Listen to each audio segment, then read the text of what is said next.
All right, Shalom Akim, I'm back. Was experiencing technical difficulties, okay?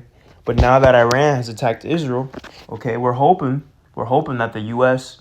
gets involved, okay, which Iran is going to call on Russia to get involved, and then Russia is going to bring forth all the Salakia, not all the prophecies. Russia is going to bring forth all of the different nations that are allied unto them, all right?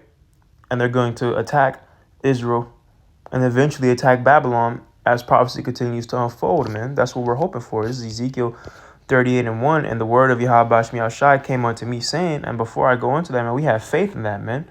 Faith is the substance of things hoped for, but not yet seen, pursuant to Hebrews the 13th chapter. So even though we've never seen Babylon be attacked or seen the downfall of Israel in this time, we're hoping for that, man, through the biblical prophecies that we're reading in the scriptures, man. This is Ezekiel 38. And I'm going to be continuing in verse 2. Son of man, set thy face against Gog, the land of Magog, the chief prince of Meshech and Tubal, and prophesy against him. Verse 3, and say, thus saith the Lord, Yahweh Shai Shai, behold, I am against thee, O Gog, the chief prince of Meshech and Tubal, and I will turn thee back and put hooks into thy jaws, and I will bring thee forth, and all thine army, horses and horsemen, and all of them clothed with all sorts of armor, even a great company with bucklers and shields, all of them handling swords. Right.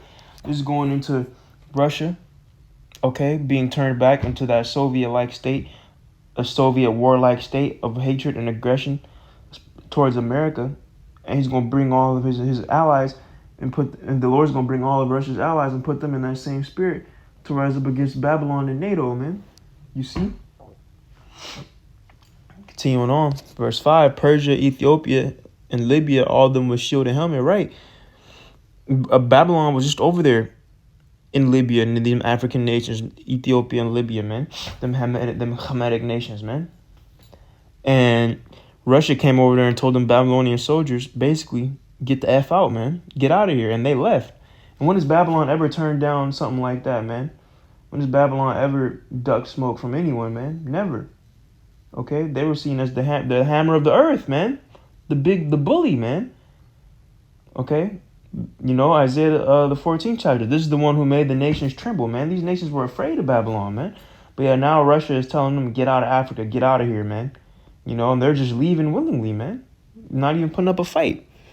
Verse 6, Gomer and all his bands, the house of Togarmah of the north quarters and all his bands and many people with thee, right? And this is going into Turkey.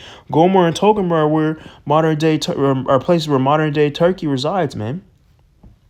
And Turkey's already expressed concerns of wanting to join BRICS and calling all the, because of Slovakia. Turkey has already expressed their interest in wanting to join BRICS, okay?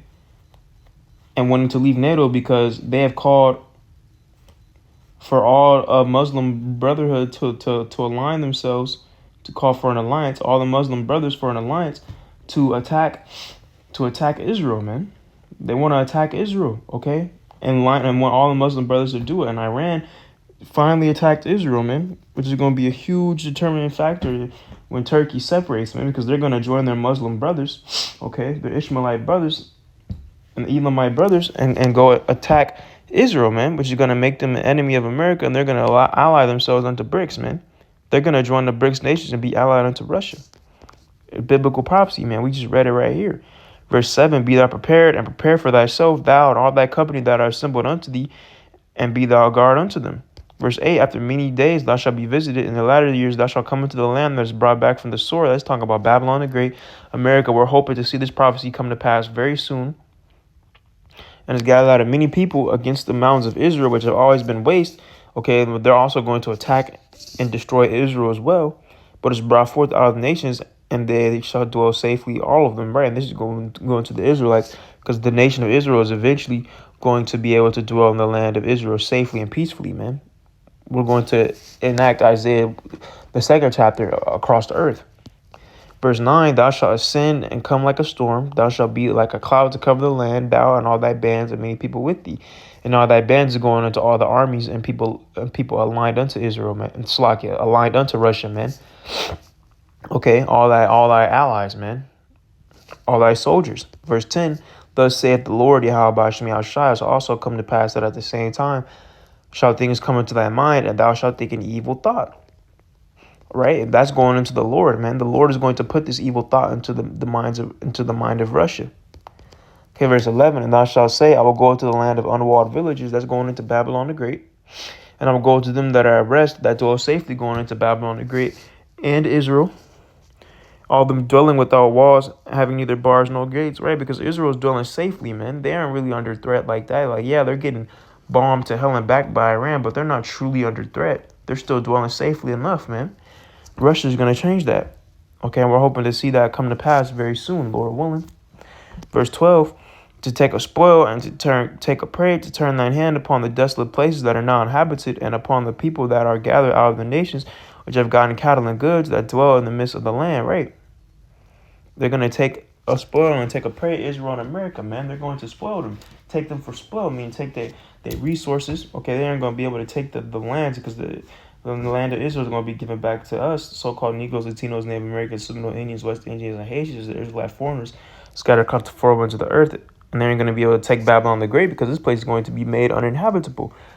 Never being able to be made again, man. It's going to be it's going to stand as a monument to what happens when you succumb to sin and you just live a completely wicked life, man, as they did in Sodom and Gomorrah. It's going to be a stand. Is this what happens when you have a kingdom that is just ruled by wickedness, man?